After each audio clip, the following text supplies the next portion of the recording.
ko! Aura Burst!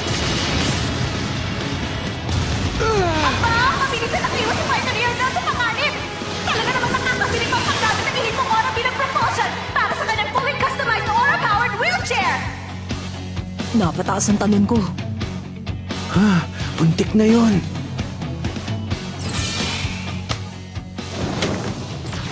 Twin Snakes!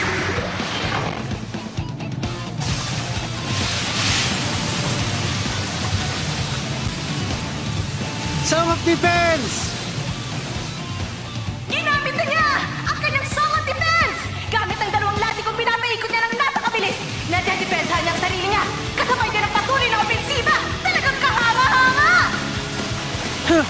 Pinlaan mong daanin ako sa bilis ng atake mo at makuha ang unang point, pero mukhang nabigo ka! Malas mo na lang dahil kapag ginawa ko na to, wala ka ng pag-asang manalo sa akin! Bakit naman? Hindi ba't kita mo naman kung bakit? Sa bilis ng pidik ng latigo ko, hindi na ito nakikita ng ordinaryong tao. Kapag sinugod kita, wala ka na matatakbuhan sa maliit na ring na to. Nabitag na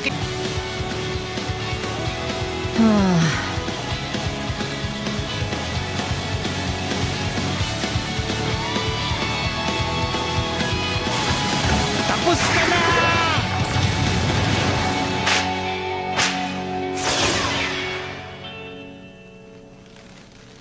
Sorry, hindi ako ordinaryong tao. Doon ka lang nalungkot.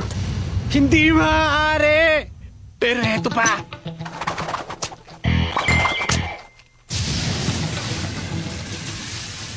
Thunder Snake!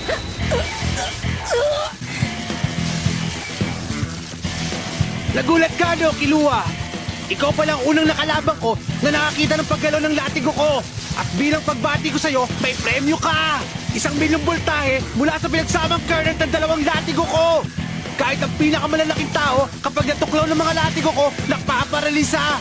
Yan ang napapala ng sino mang humaadlang sa akin at sa mga latigo ko!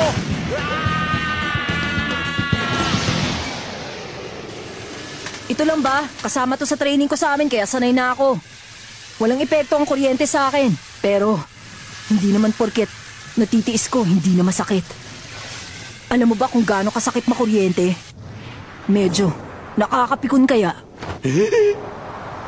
Kapag nahulog ka ng ganyang kataas, tsak diretso ka sa impyerno! Paano na? Parang awa mo na, saluhin mo ako! Sabi mo eh. Handa na ako! Sasaluhin